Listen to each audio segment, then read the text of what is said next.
সালামু আলাইকুম রহমতুল্লাহ বরকাত।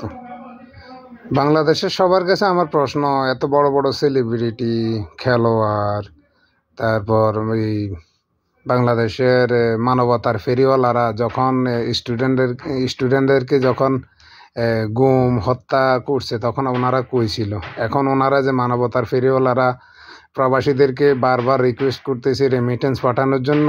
এই যে প্রবাসীরা বিদেশে আছে তাদের যে ফ্যামিলিদের ভাই বাদার আত্মীয় স্বজন যাদেরকে মারছে তাদের বিচার কে করবে? এখন সারা বাংলাদেশের জাতির পাবলিক মানুষের কাছে আমার একটা প্রশ্ন, যখন এই শত শত স্টুডেন্টদেরকে গুলি করে মারছে তখন তারা কি ঘুমাইছিল না তারা এই অন্য দেশে পালিয়েছিল? এখন যখন এই সব কিছু এই চাপা দিয়ে চ্যানেলগুলা মানে এই বাহিরের দেশের নিউজ করে, বাংলাদেশের কোনো নিউজ করে না, কতজন মরছে কেউ জানেও না। আর এখন ওনারা রেমিটেন্সের জন্য বাংলাদেশের মানুষের কাছে রিকোয়েস্ট করতেছে প্রবাসীদেরকে যে আপনারা রেমিটেন্স পাঠান, বাংলাদেশের অর্থনীতির অবস্থা খারাপ, না হলে অর্থনীতি সচল হবে না। যখন গুলি করে মারছিল তখন ওই চিন্তা ভাবনা কই ছিল? বাংলাদেশের প্রশাসনের লোকদের উদ্দেশ্য করে বলতেছি, আপনারা যে এই আগে অনেকগুলো ভিডিও ছাড়তেন, আপনারা ফেরিওয়ালা, আপনারা মানুষের উপকার করেন, এটা করেন ওটা করেন, তখন আপনারা কি ঘুমাইছিলেন? যখন গুলি করছেন তখন চিন্তা ভাবনা করেন নাই? এই রেমিটেন্স যুদ্ধাধারিত আত্মীয় স্বজনদেরকে আপনারা গুলি করে মারতেছেন।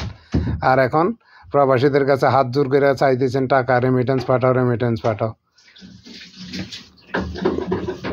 সবার সারা ওয়ার্ল্ডে যারা প্রবাসী আছেন সবার কাছে ভাই আমার অনুরোধ, যতদিন পর্যন্ত এগুলোর বিচার না হবে ততদিন পর্যন্ত আপনারা রেমিটেন্স এই চিন্তা ভাবনা করে তারপর পাঠাবেন।